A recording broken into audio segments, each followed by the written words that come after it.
Welcome everybody. My name is Anirudh Prasad. I'm the chair of the family group here for Alaska Flight 261, and today is the 20th anniversary for Alaska Flight 261, and I just can't believe it's been 20 years. I know a lot of families have been coming down over the years. I've been down here every year since then, and of course, majority of the families have been looking to come down every 5th, 10th, or 15th, and 20th, and they have a hard time believing it's been 20 years, and so do I. When I first got started, I wasn't married and didn't have any kids. Now I have 2 lovely daughters and a son and a wife, of course. And forget about her sometimes, but anyways, my youngest brother, Anjesh, as AJ, he was a Horizon Airlines employee, and he was on the flight with my cousin Amit Deo and Avinash Shankar. So, and of course, they're no longer with us, but I feel their presence whenever I come down here, and that's why I do it. So I'm going to go ahead and call up Jay Ryan here.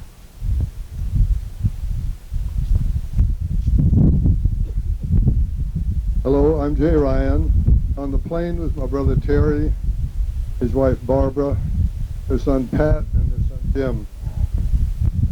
Son Jim was a flight attendant for Horizon. He took along 5 of his very best friends on the flight. So if you see the Ryan names over here, you'll see 5 of his best friends that came from Western Washington and wound up outside.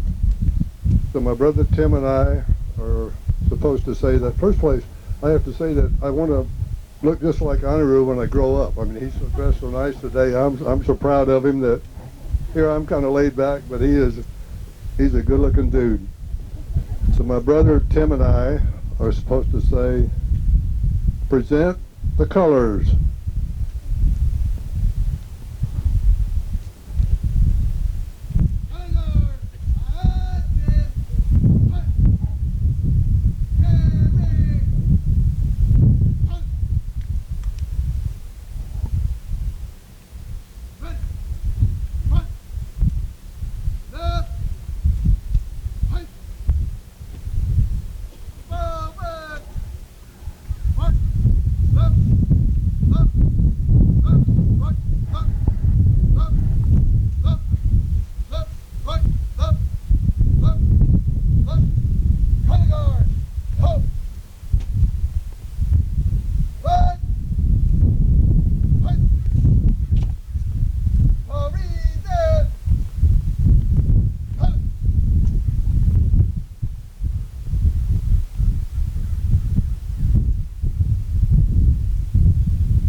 And if you'll join us, put your hands over your heart and join us in the Pledge of Allegiance.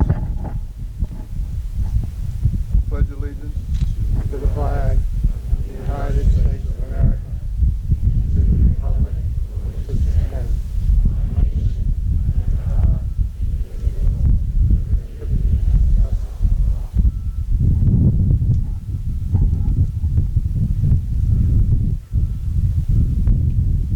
I'm going to go ahead and have the singing of the national anthem now.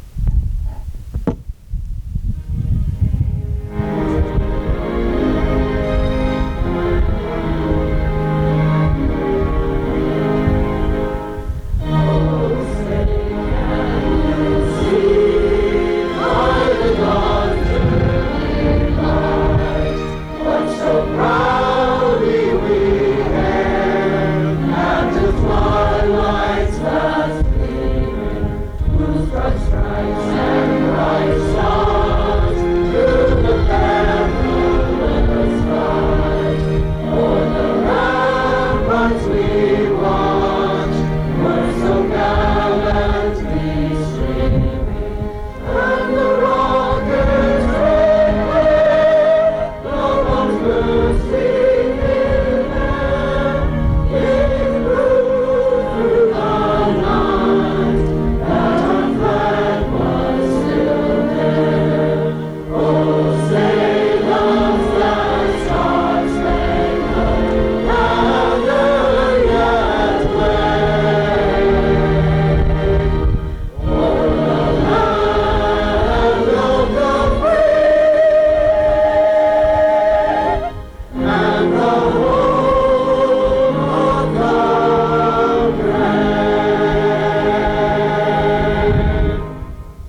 Thank you for the Waianae High School ROTC, Waianae High School Choir, and the Cal Channel Island Choir for the presentation of color guards and leading us in the beautiful singing of the national anthem.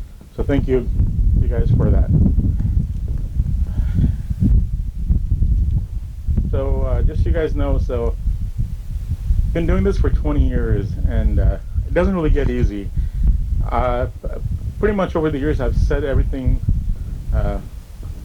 I wanted to say with my heart and everything, but I feel like I sometimes forget. It's hard to do this every year, and it's kind of sometimes have to step outside the box. And this year, with marking the 20th anniversary, I feel like I didn't want to miss anything, and so I'm going to be reading this time around. And but I hope you understand that it's still from the heart, but it just I got to read this because I feel like I always miss an opportunity and forget something, and I like I said, it's kind of a hard thing, and as a family member, to be up here and doing this all this time. So today is the day of remembering, honoring, recognizing, and understanding. It is a day we have pain, and a day we have feeling of making a difference for those we know, those we may have the pleasure to meet for just a brief moment, and those we will never know. The only connection we have is the moment, and those we will never know. And the only connection we have is the work we have done together to make aviation safer for all. We can't unring the bell, as we have said so many times. We can only honor those perished on Flight 251 with positive action to help make others not suffer the pain we have. The feeling is why we smile today. Pain doesn't leave, but our pain is joined by making a difference, and that's our focus here today. I believe the family members had the following thoughts in mind to make a difference when all of us felt our lives were in a place of total despair. Mahatma Gandhi said, "The best way to find yourself is to lose yourself in the service of others." And so we move forward to make this pain lessen for us, and the pain have less often for others. We started in early 2000 to meet as a family member who belongs to this club we never wanted to be part of. The first on that piece, that was Mark Hall that said that to me. It's a club that nobody wants to really belong to. But we needed this together time to learn who we are and how to live with this pain. We decided we needed to make aviation safety more than a thought. We needed to make it a real. It's more important than the cost of the ticket, the on-time arrival, and all the other things most passengers look for when flying. Together, this thought, we decided to build a beautiful monument to always serve as a second home and as part of this beautiful community that we now learned was a comfort to us. The community helped us get started in funding, designing, and donating this beautiful location for this monument and the art piece of the community to enjoy. We wanted to share the monument with children and their parents. Today, this monument is part of Port Waianae Beach Park and has been used more than once occasion as a wedding site. From our tragedy has sprung new life. This transition of life is what we wanted. We attended National Transportation Safety Board hearing in Washington, D.C., or by satellite in San Francisco and Seattle. We met with leaders at the Federal Aviation Administration, who we'll hear more about later. We took our pain, took our not too easy comments.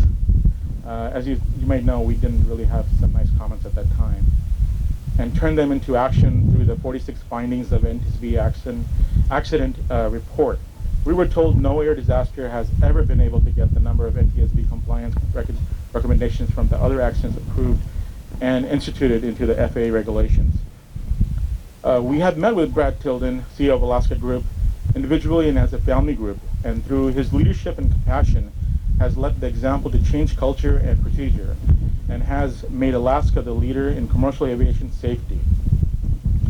I believe the families of Alaska Flight 221 helped make this happen because we took all of our pain as family members and co-workers and colleagues and decided we can impact the future by safety advocates, by being safety advocates. At Brad's suggestion, we visited the Alaska Airlines Maintenance and Engineering Facility in 2015, and again just 2 weeks ago. We asked tough questions.